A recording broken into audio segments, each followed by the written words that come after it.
All right. Good morning, good afternoon, good evening, wherever you may be. Welcome to the Stiletto Talks podcast, where we celebrate, honor, and create collaborative safe spaces for women of color. We are on vacation this summer. You see, this is probably our first podcast shot with the green. The green. I mean, I am on vacation, y'all. I am on vacation. I'm in green today, which is rare. But I am on vacation because we are focusing this year on a healed and healthy summer. That is our new initiative that helps us to focus on our finances as well as our personal health journeys and our spiritual and mental health journeys as well. So we hope that you all are taking the time to check out our website, thestilettotalks.com, and making sure that you understand what that initiative will look like this summer. My name is Paula Hutchinson, and today, ooh, I'm so excited. We've had one author on, and now it's time for another author. And of course, we are not new to having authors, but again, these books focus more around your healing and your health, and coming from authors who understand these journeys all too well and are using writing, literature, putting books out there, not social media posts, but putting things out there that hopefully not only heal themselves but heal others. And we are so thankful for them. Now, this beauty maven, while I do know her personally, she is just a powerhouse. She is like myself. She is a entrepreneur. We all work 9 to 5s or 9 to whenever. We don't know. Um, she's multi-talented in the art space. She has foundations and all the things. And yes, you can add author as a cherry on top. We give you today Meko Krout. Welcome, Meko, to the Stiletto Talks podcast. Ooh, thank you for having me. Thank you. Thank you. We Thank are you so all for being- glad to get you on it before your bedtime, too, girl. Right? It's So, past the 6 p.m. mark. yes, we are past the 6 p.m. mark out here in the valley, y'all. Um, so, Miko, of course, when I first met you, I didn't realize the depth of your literary holdings. You have quite a few. Before we get into the book that we're talking of the day, which is Sisterhood Under Trial, talk to us about your journey to becoming an author in general. Well, actually, I wasn't ever thinking about becoming an author. That was far from the goals I wanted in life. So I think around 2017, a friend of mine who is an author and a ghostwriter, she said she understood what I was going through from my divorce and everything I went through with my said ex-husband, the name we shall not say. But everyone kept pushing me like, you need to uh, write a book. And I'm like, I don't know anything about writing a book. So she said, she was going through her journey of becoming a ghostwriter. So she said, let me do it for you. And I was like, okay, this is going to be easy because I don't have to do any work. That's a lie. She tricked me because through that journey, I didn't realize we had to have calls. We had calls every day in the morning, and she asked me tons and tons of questions, which was very hard. Uh, it it was kind of like a therapy session, but I mean, I was crying constantly because it was like reenacting everything I went through. Um, but she didn't tell me that she was going to force me to write the last two chapters of the book because I was like, "What am I paying you for? You making me write? You supposed to do this." And I had to go through, read the book, uh, mark my changes outside, and then send it to the editor. But I had to do work too, so I was like, "Okay, if I have to do this myself." if I do, because I always said I wasn't gonna do another book, but people kept pushing me, and and through my life journey, it I started writing myself without having a ghostwriter. So voluntold, food, Yeah. etc. Volunfood. Okay. So you were food forced into writing. And so I how many like books that do you one. have total right now? I have a total of, I'm gonna say four, but I'm really three. Uh, and the reason I say four, because one of them is an anthology that I have a chapter in. So I always say four. And then I have a small, I call it a book of Meko quotes. It was just my first practice run after my first book with the so I don't really count that one. I just want to just try to do something to see, what that process would be for myself. So I have this small little book of quotes. I had it somewhere around here, but I published it for like 6 months and I took it out. And then I started really concentrating on creating a book, a real book. Well, they're all real books, but yeah. But I know we always do that. Oh, I just have a little this, little that. That's just, that's Mhm. a culture thing for some of you outside of that. But yeah, we get it. Um, so pure living and beauty.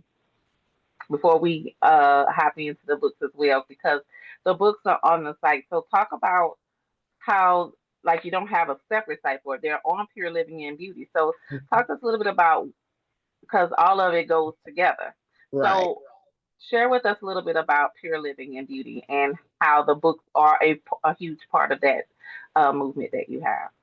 Definitely. So when I first came up with Pure Living and Beauty, it was specifically around how I can help other, not just women, but anyone that was going through a transition through divorce, and not just basic divorce, not saying any divorce is basic, but you have your clean divorce, that clean straight divorce, but those who went through those trials and tribulations of hurt, being mistreated, from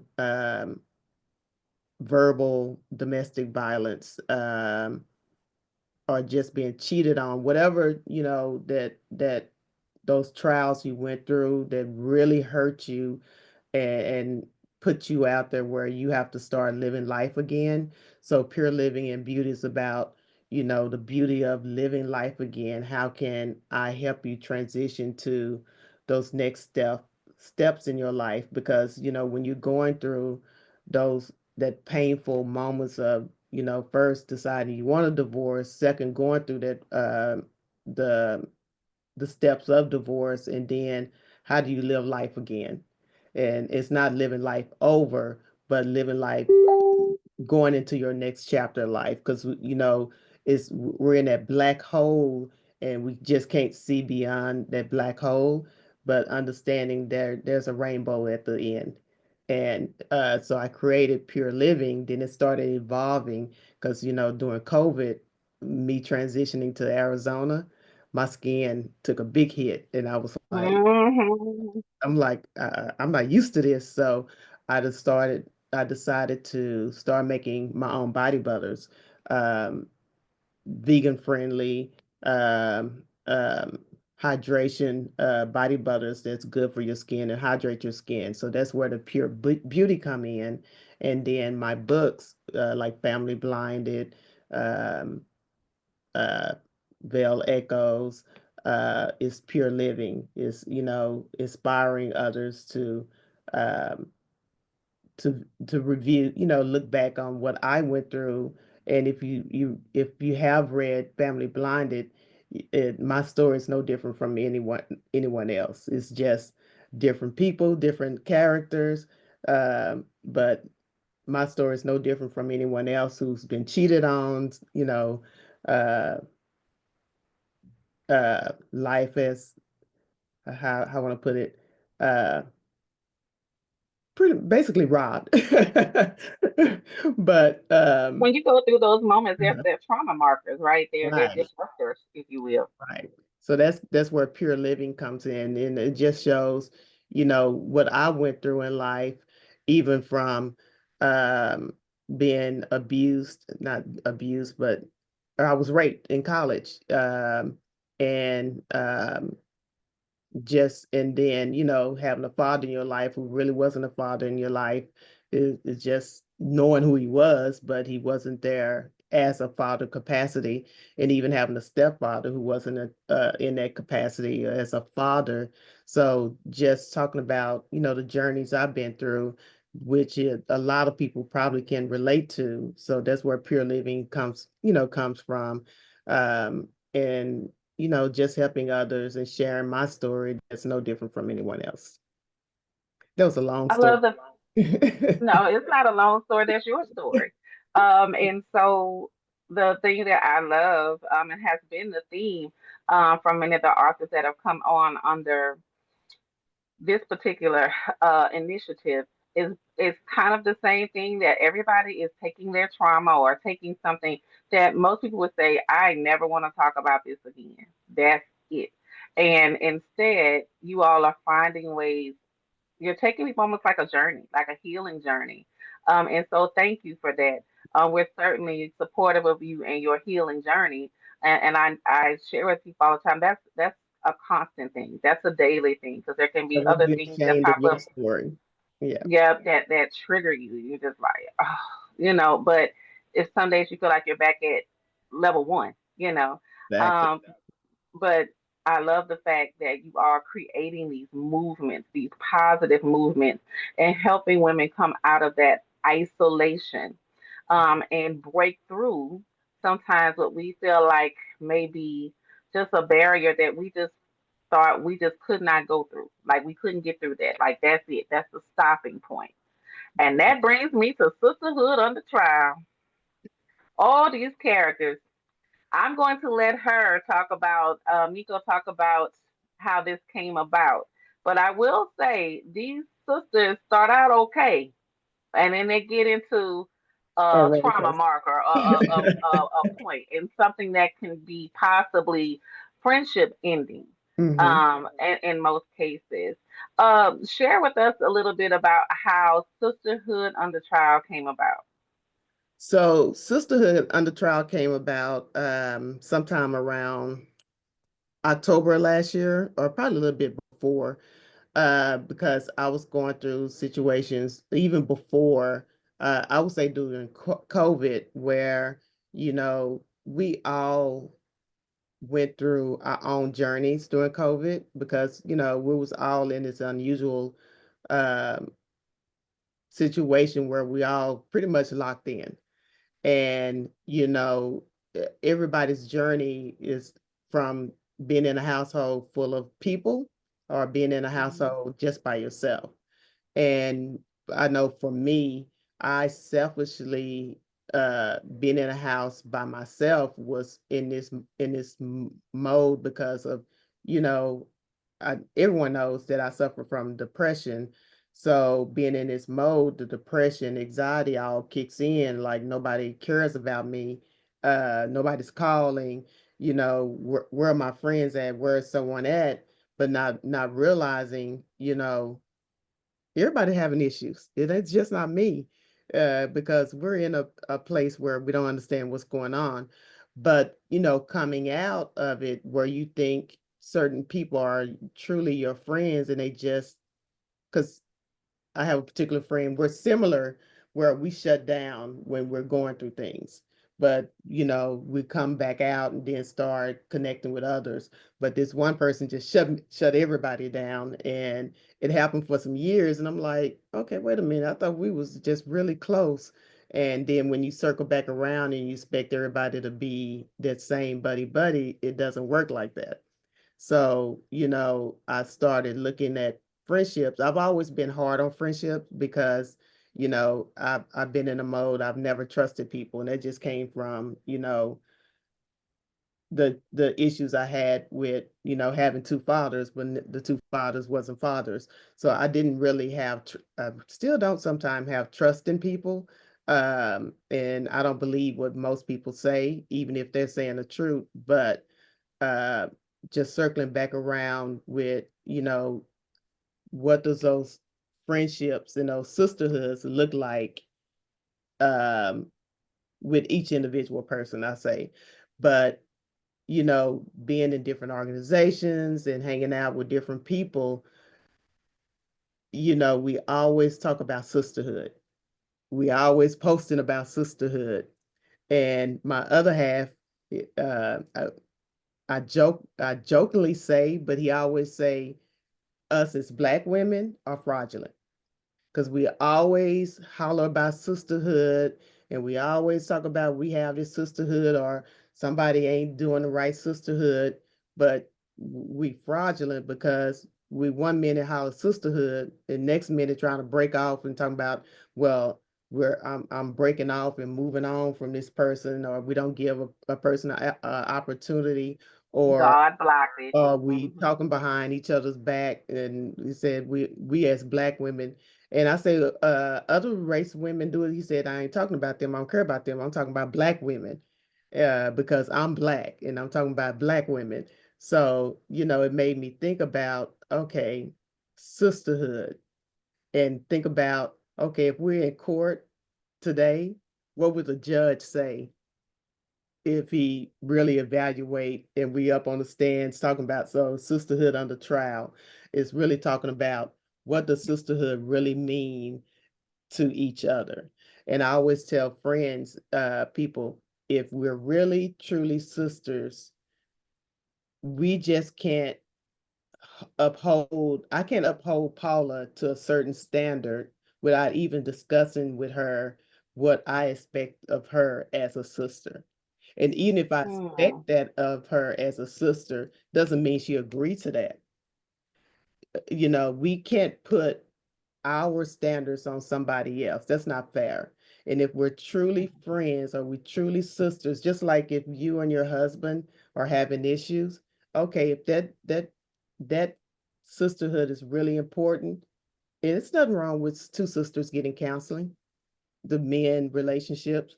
So that's that's why I kind of created this book. It may be fiction, but if you look at the journeys of Ava, Camille, and Renee, they started off as these strong sisters, but uh, through life journeys, and something these sisters shouldn't do. uh, Conflict, conflict. you see how they say they want to move forward, but if you see repeatable moments, they keep always going back to old wounds instead of keep moving forward. And that's what we do as we holler sisterhood.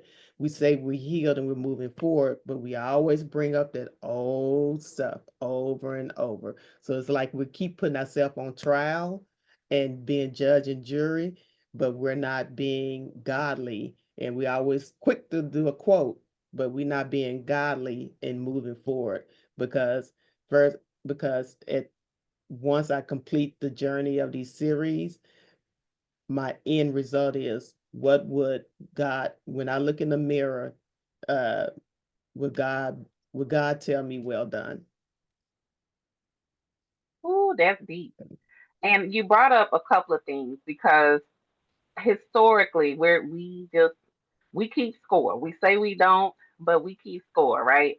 Mhm. And also certain trauma, especially as you talked about as early as childhood, and especially as young adults for women, many women that they already have the childhood trauma, and then it kind of stacks up in their early stages of adulthood, and then it kind of manifests in maybe their relationships with their friends, their spouses, their children, and a lot of that is passed down too. So you're passing down this trauma is just hopping all over the place.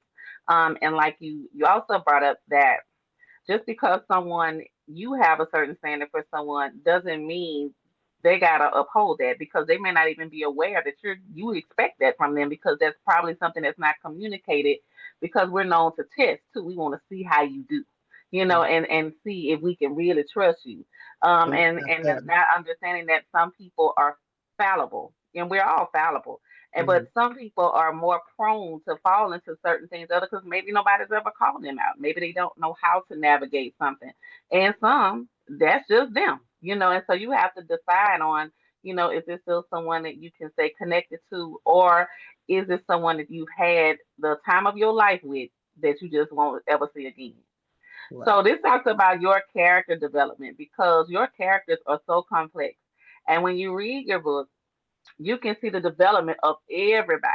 Ava, Camille, Renee, you can see everything just coming out. You can almost picture their face in the descriptions, their personalities.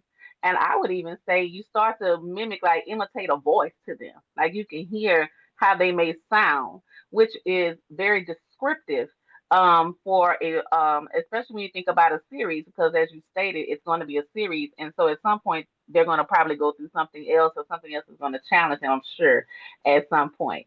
So, talk to us a little bit about a process when you have a book like this, a series like this, and the characters are, and you're developing these characters. I know you spoke some about, based on, things that we go through, but we as Black women go through so much.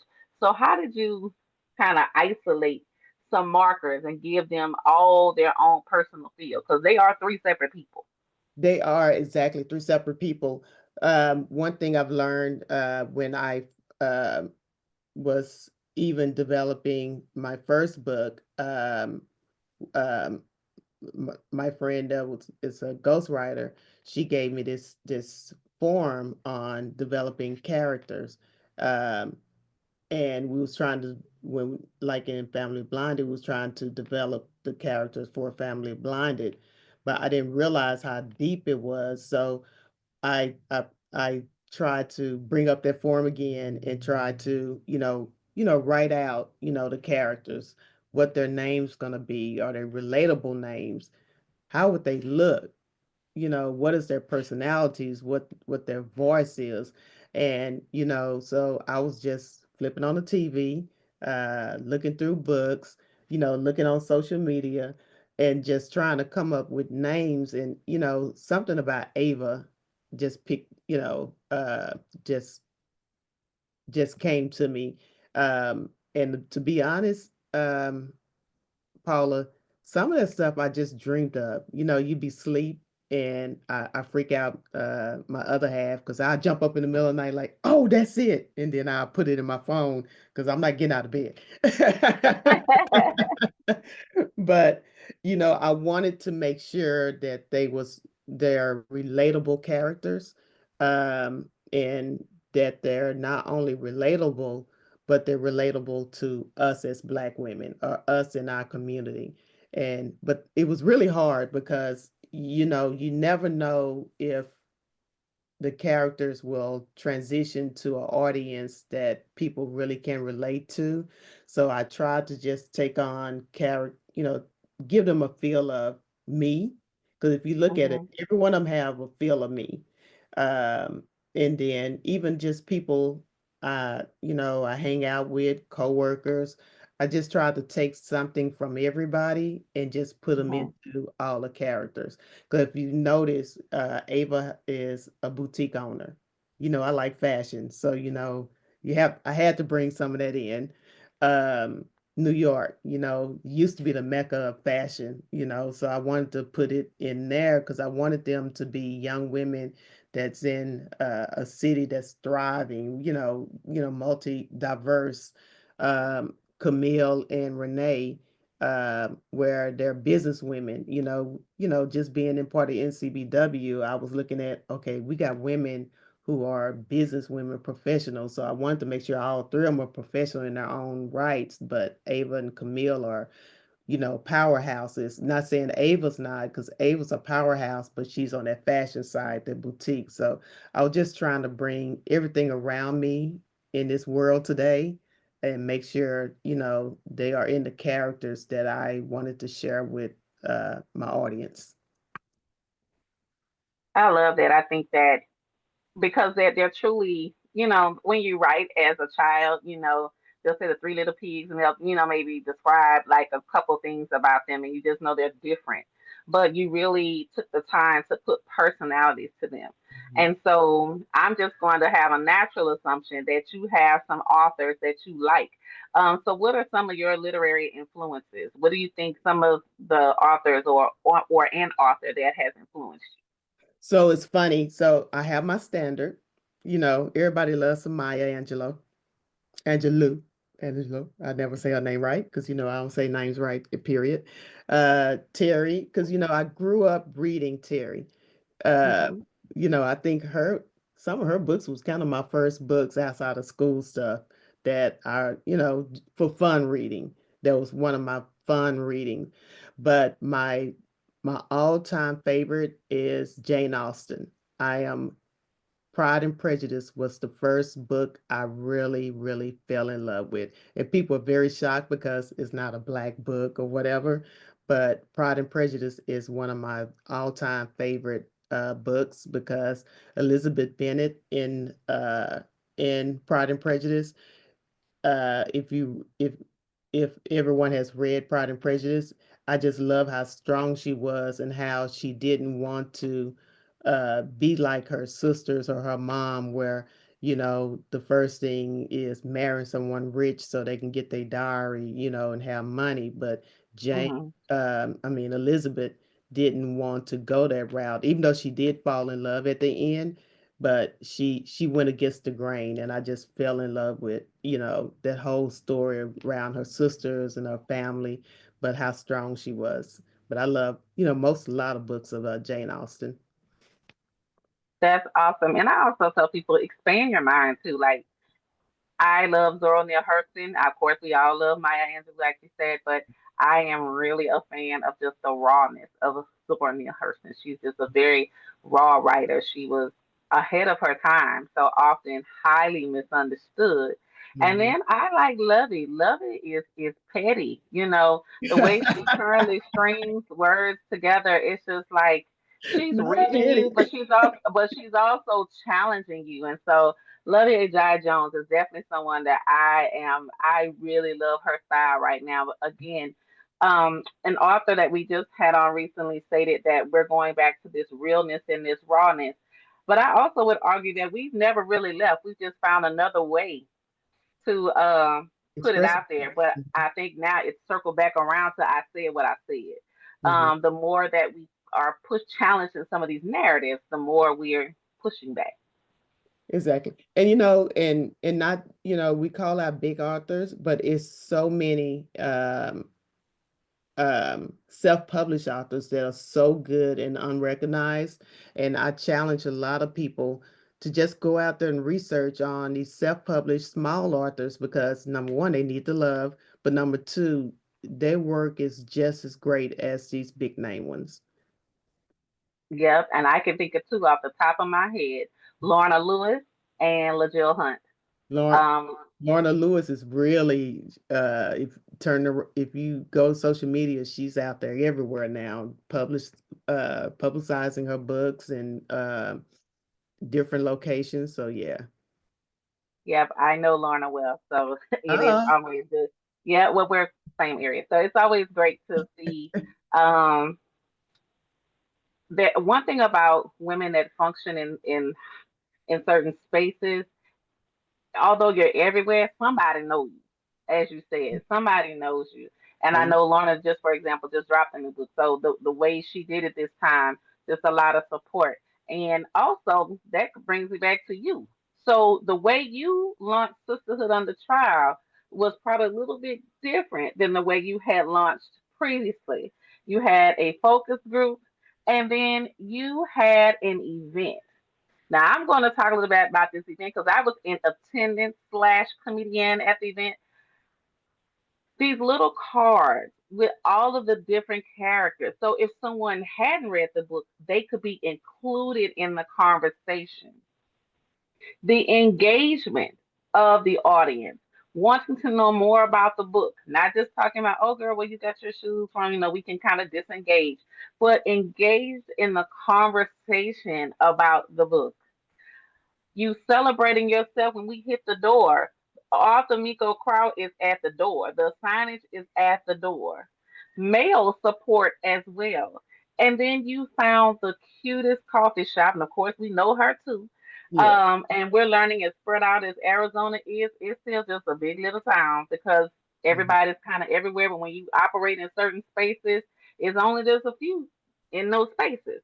So Talk to me about how did you bring all of that together? Because that's part of your other talent, your event curation, and it was beautiful. It was fashion oriented. You put a little bit of everything in there. Only thing we was missing was the butter. Now I'm upset about the butter. We left out Ashley because it was a little hot that day. But talk to me. There's some people that's their first time putting their feet out. But talk to me a little bit about how did you say, you know what, I'm going to let the space, because even the space almost mimicked the cover of the book. So it's Yeah, like, you and got it it. kind of puts you in the same mindset like we were all characters from the book. So I think for me, because even with the first books, I was I had a hard time just getting out there.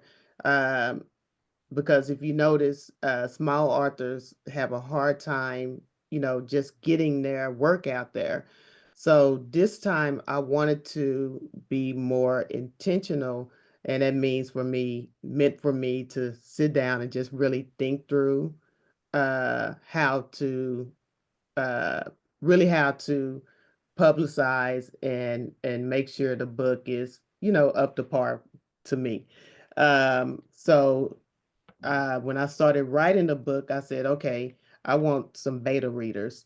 And that's when I put it out there, did the form and all that. And then I tried to make everything around what I do, even with my nonprofit with AIN. I wanted everything around fashion, but and loving coffee, because I love good coffee. So, because I have a hard time speaking on what I do out in front of everybody. Uh, the other half I always like, Meko, this is your story. Why are you having a hard time telling your story?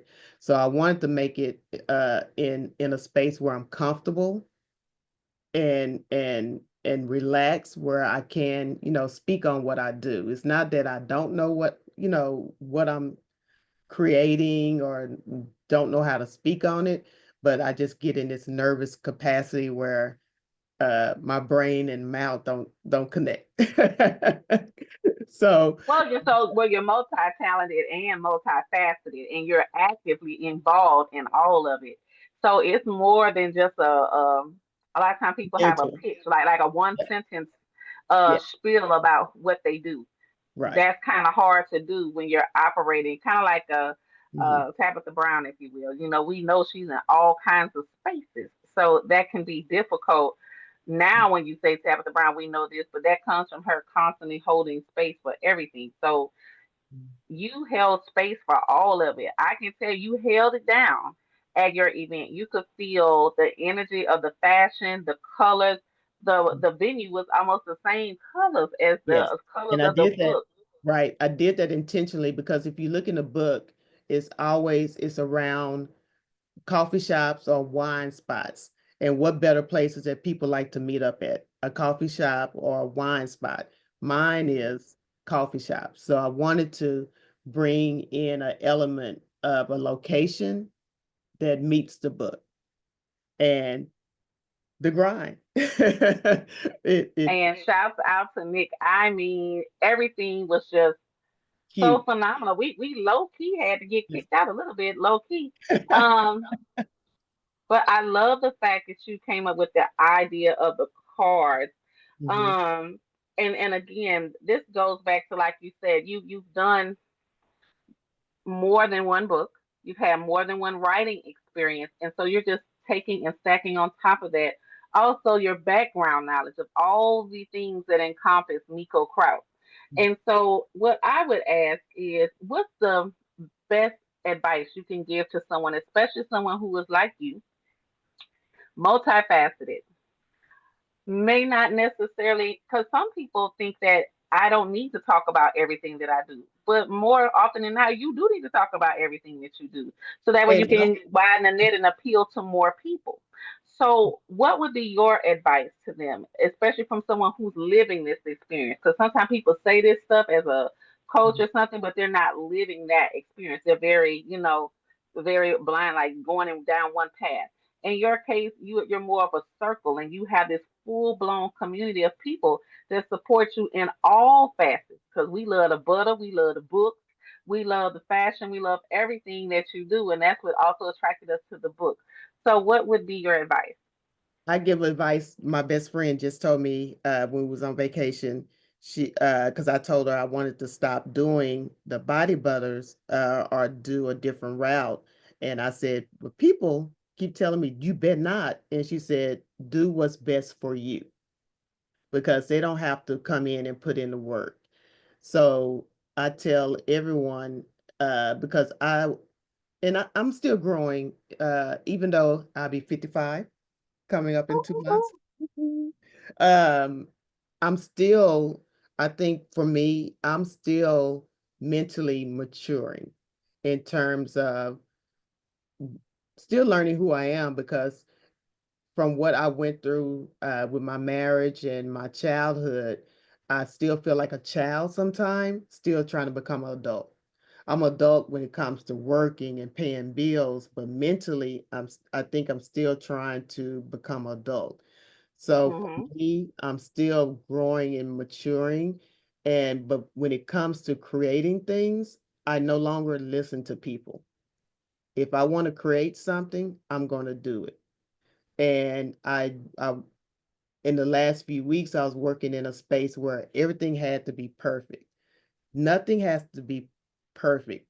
Only perfect thing that you will do is getting it out there. That is perfect. Now, there's going to be people who's going to criticize your work, and sometimes it hit hard, but you still have an opportunity, especially as an author, to go back and make changes and republish. So whatever you do, don't let anyone tell you you can't.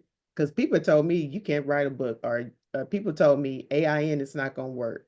AIN has been running for almost 20 years, the longest Black running production in Dallas. So if you want to do it, just do it. Um, Now you have to uh be what's the word? You're gonna have to work in a space where sometimes it'll take all your money.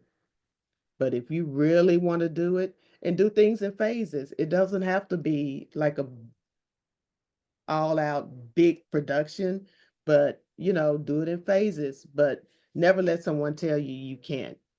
And then even for me, I even challenge myself now. You have to talk about what you do. Even I give it to Paula, I give it to other friends. I'll sit there and people will talk about all they doing and I won't say anything because sometimes I have in my mind, I just let people speak because you know what? I'm a Leo. So I let people talk, but I be listening. Are they really doing the walk? Because people can talk, talk, talk, and not doing the walk, walk, walk. Because we have so many people has the gift of gab, but I listen for people who are true at heart. And those are the people I listen to who just don't have that perfect speaking, this perfect speaking voice or they're stumbling. Those are people who really, really are true at heart to me because they're Mm-hmm. trying to make sure they say the right thing like I do and they stumble but they're trying to do it in a humble capacity and truly walking the walk instead of having a gift of gab like they know the right words to say or they saying them big giant words or you know that's good and dandy but are you saying it humbly and from the heart. So I think I'll be saying these big spills but I'm like am I getting the whole word? Baby, you are, listen, you are teaching a whole, probably preaching a whole sermon and probably unaware of it, which is also goes to show never underestimate what you're saying either, because what you're saying is just so real. People want to know the real. People Mhm. don't like fake. And I always tell people, I don't like fake butter, sugar, or people. People want the real. And if you cannot be authentic, especially right now, because a lie is nothing to tell, right? You can puff yourself up or they call it manifesting some. They're really lying, but they're just speaking it into existence, if you will. But at some point, you're going to have to produce. We can all talk it. We all have periods of manifestation. We're speaking these things, but at some point, you're going to have to do it. You might convince somebody to say, "Oh yeah, I want to hire you to do this," and you're like, "Oh snap!" So I get it. The last thing I'm going to ask is, how do we find, if we got to order? Is it just at Pure Living and Beauty, or is there other spaces? Where would you like us to support you? How can we support all things Meko Krout? Because Miko got so much going on, all things Meko Krout, but Sisterhood under trial, I am going to say it is highly recommended for the ADD folks. Those who cannot pay attention, she got coloring in there. We got colors, baby. We can color in the book. It is action oriented. So it's not just a book where you just reading and want. We got coloring action. Thank you for all of us who are often struggle with being distracted. We appreciate you. So very, very much. I struggle with that. So how do we connect with you and how do we support you? So, I'm doing, like I mentioned earlier, I'm trying to be very intentional on the path I'm taking and uh, products I'm putting out for people. And you hit it right on the nose. The things I'm creating is for people like us who we multitask. We're ADD, so we need things because if you notice, if I'm on meetings, I'd be scribbling or doing something because I just can't focus on just listening. So for me to support my new journey is all things except for AIN, you can purchase through www.purelivingbeauty.com. If you're interested in the books or the products for Sisterhood on the Fire, Family Blinded, Veil Echoes, it'll be under the tab Pure Living. And if you interested in now the body butters, I will be doing body butters, but only at events. So we will be curating body butter making at like girlfriend events, parties, um, events like that instead of just artist. Good. I'll be talking to you offline. That's great. So that's the next route. But coming soon is, as you mentioned, one thing about Sisterhood under trial is you can color in it, but now it will have a sister book where it's just a coloring book with word search in it.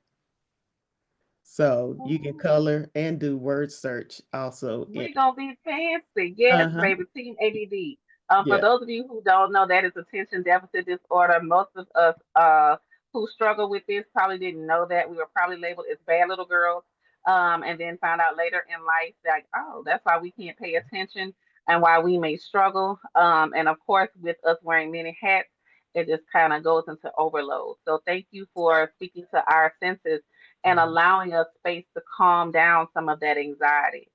Also, listeners, if you're not aware, for those of you listening and watching as well, reading reduces anxiety, coloring reduces anxiety, word searches help with the mind. So, Yeah. again, Miko, thank you for using your artistry, your creativity. The coloring sections are beautiful. And you created those yourself, correct? Yes. Well, I had a little bit of help, but yeah. But I am sure the majority is Yeah. probably you. Yeah. You have an eye and a gift for.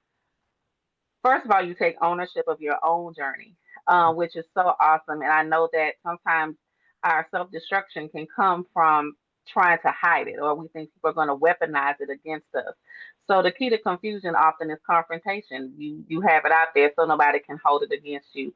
Thank you for using your challenges, especially when we talk about marriage and verbal abuse, abandonment issues, not feeling safe or not trusting.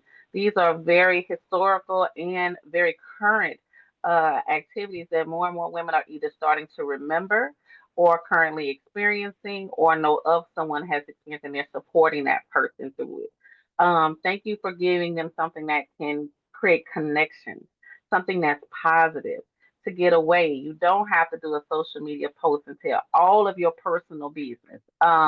We appreciate you for giving us options.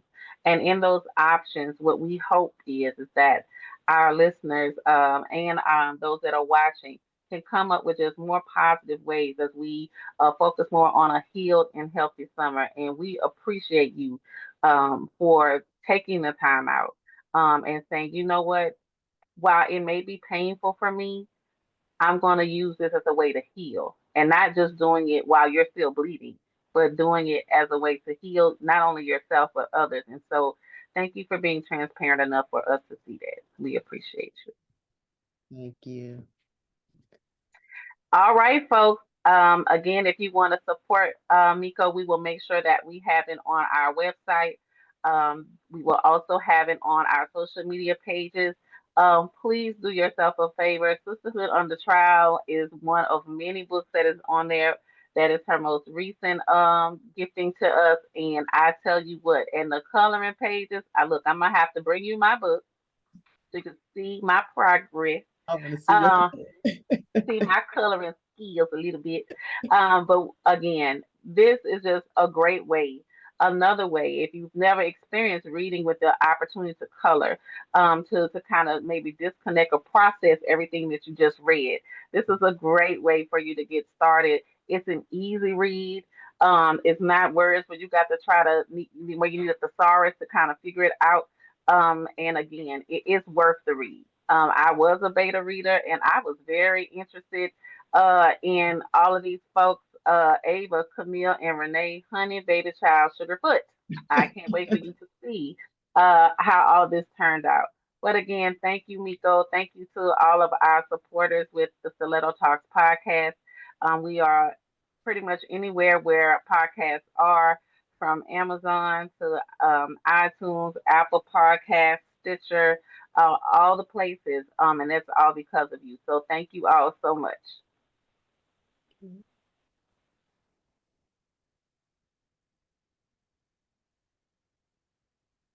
That was